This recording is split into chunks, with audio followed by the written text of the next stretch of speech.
Hello, this is Deal Sourcing Segment 3, Finding Deals.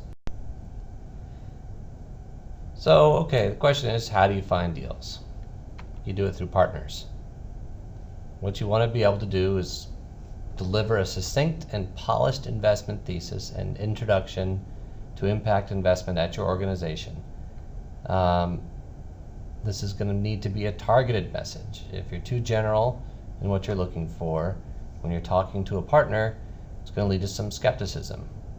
So when you're looking for these partners, you're utilizing your personal and professional networks to find promising entrepreneurs and businesses. You're targeting service professionals or organizations that cater to entrepreneurs and small businesses. You can also go to larger established funds, incubators, university resources, venture attorneys, accounting firms. I'll talk a little bit about each of these. And you're going to outline your fund, and you're going to talk about your targeted industries and geographies to them. Now remember, for Mint, you are strongly discouraged from leading deals.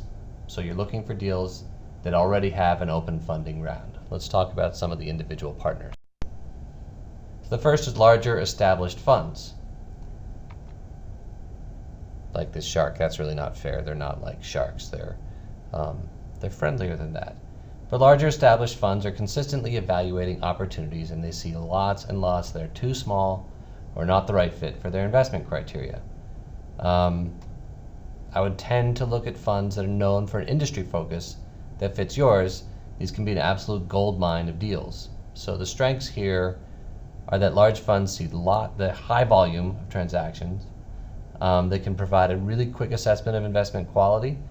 They're going to keep a really long list, and they're going to be watching these deals so that they can invest later on. The investments they're going to refer you to are more likely to have an open round of funding, and it's likely they're going to be open to helping student organizations. Some considerations are the potential investment bias given that fund strategy, which might be different than yours, and of course the investment sizes may still be too large for your sweet spot. Now, approaching this conversation is actually quite easy. I think you can easily network into junior associates at these firms. Often those associates have the job of deal sourcing, so they're looking at hundreds of deals a year, and they're going to more likely to give you a little more time than a senior partner. They're also probably locked away in an office somewhere and haven't spoken to anyone who isn't browbeating them for money in a really long time. So this should be a pretty easy approach. I think they're going to be happy to talk to you, and they're going to have tremendous deals. The next is incubators and accelerators. I know, incubators and accelerators. This is where you say, "Aw." The prevalence of incubators and accelerators has grown significantly over the past years, and provides a great starting point for sourcing deals. Incubators really cast a wide net. They typically have a selection process, which is going to give you some baseline evaluation of the organization and the management team, but not much past the management team. The businesses that are participating in incubator often have access to really, really good mentorship, so that's a strength. I guess the thing to be careful about is that these are going to be very early stage, not quite chicks here, but they'll be very early. But you can pay attention to them, and things can move pretty quickly in those early stages.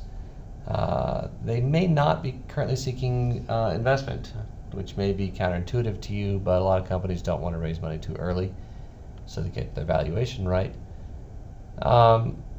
Again, this approach should be fairly easy. Most incubators really want to see their graduates funded, so there should be lots and lots of interest in exposing you, even though you're representing a very small fund or a small amount of money, to the entrepreneurs.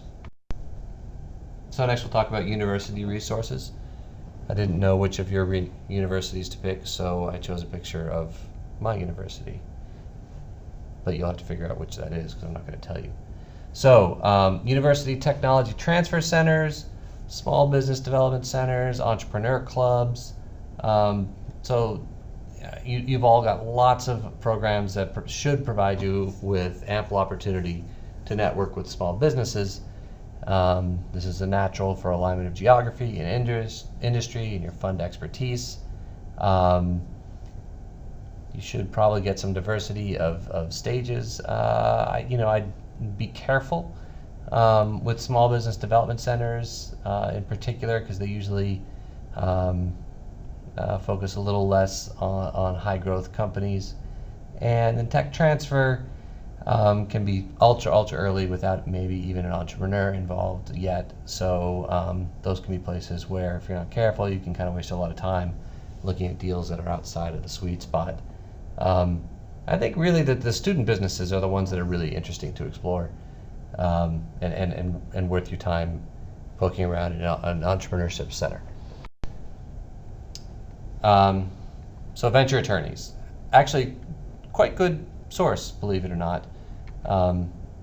Sorry about the image, I had to play some of these images straight. So attorneys who really specialize in early stage deals see a high volume of entrepreneurs. Often they will give out pro bono services. The really good ones and the established ones will give out pro bono services and close very early stage deals for free, because they're just trying to collect clients for later larger deals. So venture attorneys love to introduce their clients to a funding source. They absolutely love that. That's a huge value add for them. So they're going to love introducing you. It should be great networking, and you should keep that network for the years to come. Here's the thing to be careful about. Lots of people will tell you that they are early stage venture attorneys. Very few are.